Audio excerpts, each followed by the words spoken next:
10 ఏళ్లు తెలంగాణను పాలించిన బీఆర్ఎస్ నాయకులు కాంగ్రెస్ ప్రభుత్వం మీద అక్కసు వెళ్లగక్కుతున్నారని కాంగ్రెస్ నాయకుడు సతీష్ మాదిగ అన్నారు. సీఎం రేవంత్ రెడ్డి మీద అవకులు చవకులు పెళ్తున్న బాల్క సుమన్ ఖబర్దార్ అంటూ హెచ్చరించారు. ఆంధ్రలో చంద్రబాబు ప్రమాణ స్వీకారం చేయగానే రేవంత్ రెడ్డి చంద్రబాబు మూలకతయ్యారు. తెలంగాణను ఆంధ్రకు అప్పచెప్తున్నారు అని విమర్శించడంపై ఫైర్ అయ్యారు.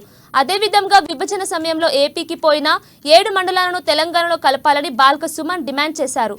అయితే అయిన వ్యాఖ్యలు స్పందించిన సతీష్ మాదిగ బీఆర్ఎస్ 10 ఏళ్ల అధికారంలో ఉండి ఎందుకు 7 మండలాలను తెలంగాణలో కలపలేకపోయిందని కౌంటర్ ఇచ్చారు. చంద్రబాబు నాయుడు గారు ఆంధ్రప్రదేశ్కు ముఖ్యమంత్రి, రేవంత్ రెడ్డి గారు తెలంగాణకు ముఖ్యమంత్రి.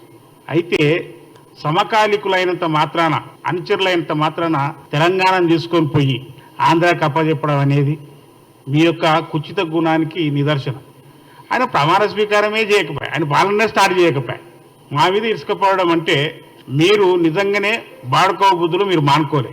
7 మండలాల విషయానికి వస్తే పోలవరం ప్రాజెక్టు కింద ఆ బ్యాక్ వాటర్తో ఏదైతే మునుగుతుందో ఆ పోలవరం ప్రాజెక్టును మాకు జాతీయ హోదాతోనే మాకు రాష్ట్రంతో పాటు కేటాయిస్తారు కనుక ఈ ప్రాంతంలో మేము ప్రాజెక్టు కట్టుకోవాలంటే ఈ బ్యాక్ వాటర్ ఆంధ్ర ప్రాంతానికి దాకా వెళ్తుంది, భద్రాచలం దాకా వెళ్తుంది కనుక మీరు మాకు 7 మండలాలను ఇవ్వాలని చెప్పేసి అని వాళ్ళు అప్పుడు తెలంగాణ బిల్లు ప్రవేశపెడుతున్నప్పుడే అందులో పొందుపరిచారు. ఎందుకొరకు అప్పుడు అది ప్రవేశపెట్టి అందులో పొందుపరిచి తెలంగాణ రాష్ట్రాన్ని బిల్లును ప్రవేశపెట్టారు.